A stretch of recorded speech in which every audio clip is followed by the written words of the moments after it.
ऋषि पंचम का पर्व जो है एक बहनों के लिए विशेष पर्व है। यहाँ शिव जी की पूजा और सप्त ऋषि की पूजा के निमित्त आज हजारों बहनें यहाँ इकट्ठा हुई है। बापूजी निर्दोष है, हम तो इतना ही मांगते हैं, बापूजी जल्दी रिहा करो बापूजी को बस। हजारों की संख्या में बहनें आई है तो वही सच्चाई बता देते हैं कि बापूजी के ऊपर जितने भी आरोप लगे वो सारे झूठ है। सब पब्लिक थी वही मांग है कि बापूजी निर्दोष है, बापूजी जल्दी बाहर आ जाए, तो हमारे बापूजी जल्द से जल्द रिहा हो। और बापू आएंगे तो सारी दुनिया का विश्व देखेगा कि बापू साक्षात परम ब्रह्म परमेश्वर है, परम ब्रह्म परमेश्वर।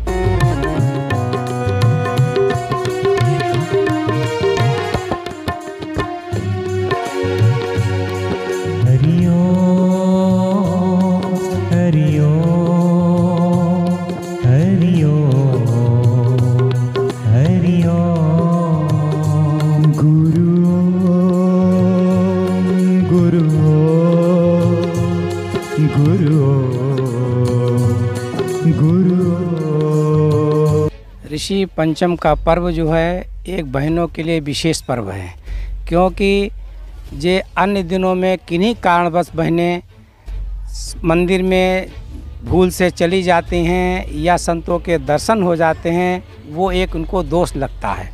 तो ये पर्व जो है इसमें नदी में स्नान करने से और दान पुण्य करने से उनके पापों का क्षय होता है।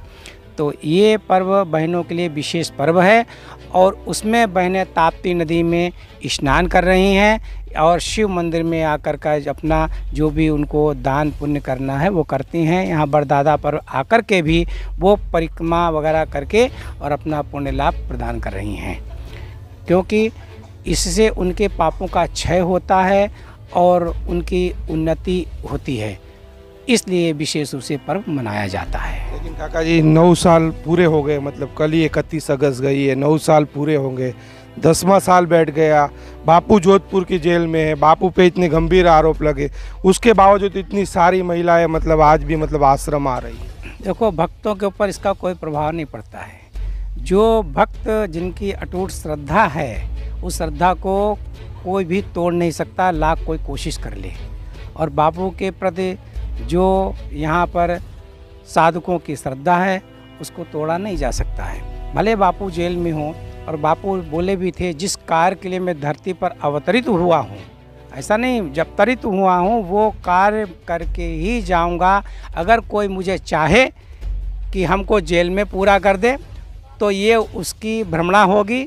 वो ऐसा वो जो सोचने वाला भले चला जाए, पर बापू अपना कार्य पूरा करने के बाद ही प्रस्थान करेंगे, इससे पहले प्रस्थान करने वाले नहीं हैं, क्योंकि उनका संकल्प है कि भारत को विश्व गुरु के रूप में खड़ा करना।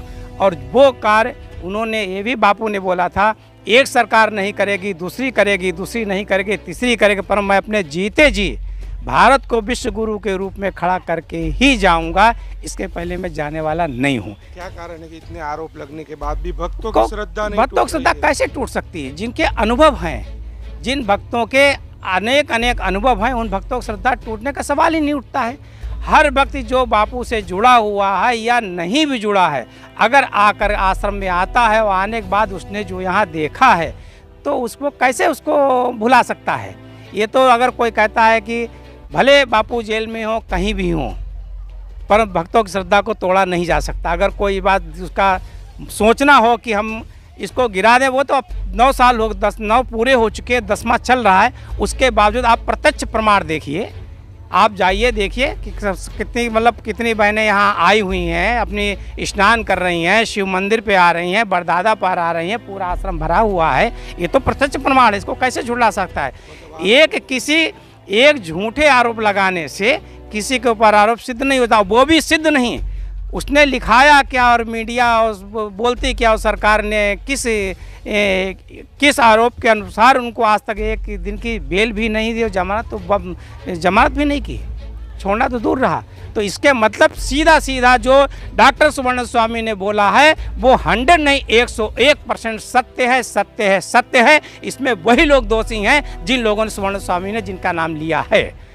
बापू आएंगे, निश्चित आएंगे, उसको कोई रोक नहीं सकता। और बापू आएंगे तो सारी दुनिया का विश्व देखेगा कि बापू साक्षात परम ब्रह्म परमेश्वर हैं, परम ब्रह्म परमेश्वर। जिसको नर के रूप में नारायण है वो